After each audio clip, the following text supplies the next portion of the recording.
So that's right. that's kind of where you are there. Yep.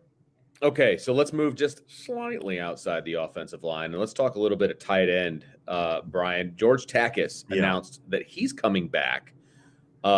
This one caught me a little bit by surprise. And if anybody watched our show in the summertime, and we were talking about guys to keep an eye on and guys that we liked and all of those things, I like George Takis. I do, and I thought he would be a nice compliment.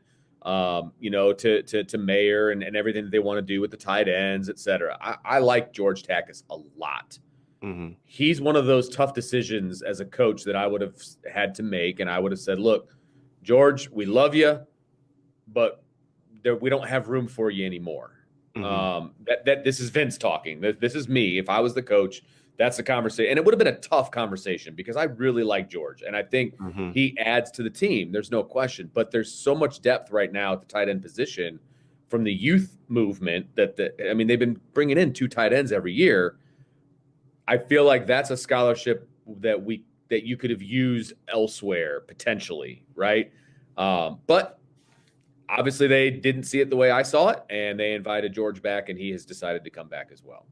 So Notre Dame is in a weird situation at tight end because you have 7 tight ends on scholarship next year, which is too many. It's too many. And I asked a couple sources after the Takis news broke. I said, "Is there anybody transferring?" Not that I know of, not that I'm aware of. And that's too many tight ends on a roster. I'm sorry, because again, it's about roster management. Exactly. Mike Gundy. I asked Mike Gundy a question about the defense at the beginning of the bowl prep, and he talked about how they took 2 scholarships away from the offense game to the defense. That's a real thing. You can only have a certain number of scholarships on offense and defense. So unless you're just saying, "Hey, we're just going to have to go with 7 receivers, and we're not going to add any receivers to the roster," then okay, I guess. But that's a poor strategy, right? And exactly. So it doesn't make a lot of sense. And number 2, it doesn't make sense for George. I don't know what George is thinking.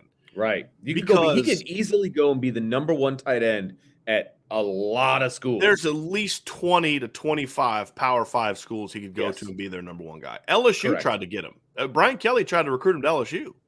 He'd have been their number 1 guy down there. Yeah. Now, I understand why he wouldn't want to go to LSU, but your point is taken. Yeah. That yes, you could go to the SEC. And for Notre Dame, here's the deal: if Notre Dame is going to bring George Takis back, now one thing I'm told is that George, like all the others, has not promised anything. Look, you're going to have to battle with Kevin and Kane and Mitchell and all those guys.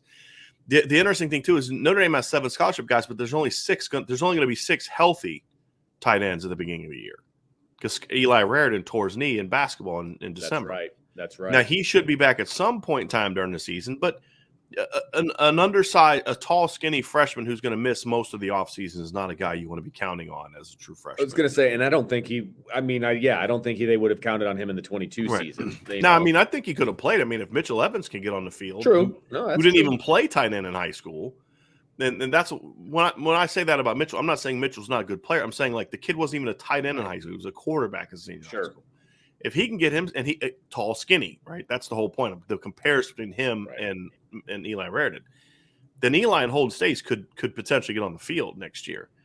But you've got Kane Barong coming back from a knee injury that he suffered late in the year. So I guess I kind of understand it in that regards, but from an 85 scholarship limit, it makes no sense to me. Right.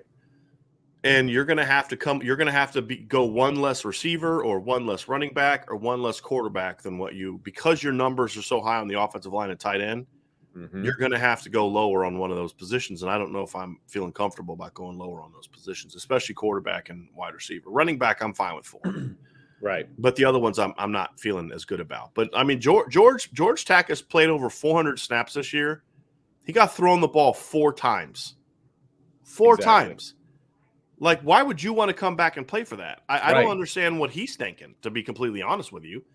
Now, they may have promised him more opportunities, but we didn't see that in the bowl game. He played a ton of snaps in the bowl game and got 0 passes. They were in 12 personnel a lot more than I thought they were going to be, to be honest with you. And there were times that they were in 12 personnel, and I was like, really? I don't know that I agree with being in 12 personnel right now. And I know they're multiple out of 12 and all of that, but they were having so much success out of 11 personnel that I was surprised that they went to 12. But either way, he played a ton in the Fiesta Bowl, and I don't think he got targeted 1 time. I'm sorry. This is reading Spanky's follow-up.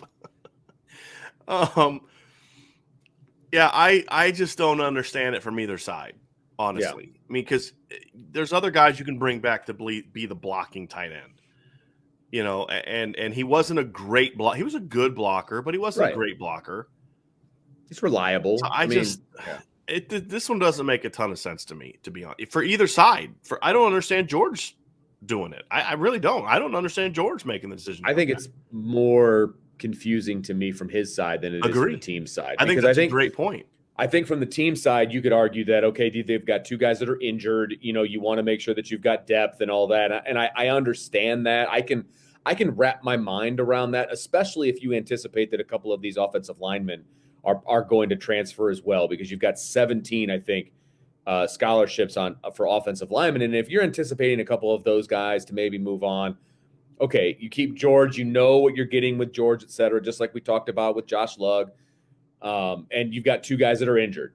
So, okay, I get that. But from George's standpoint, you have an opportunity to go be the number one tight end someplace, and someplace legit, and you said LSU. So let's go ahead and just say that.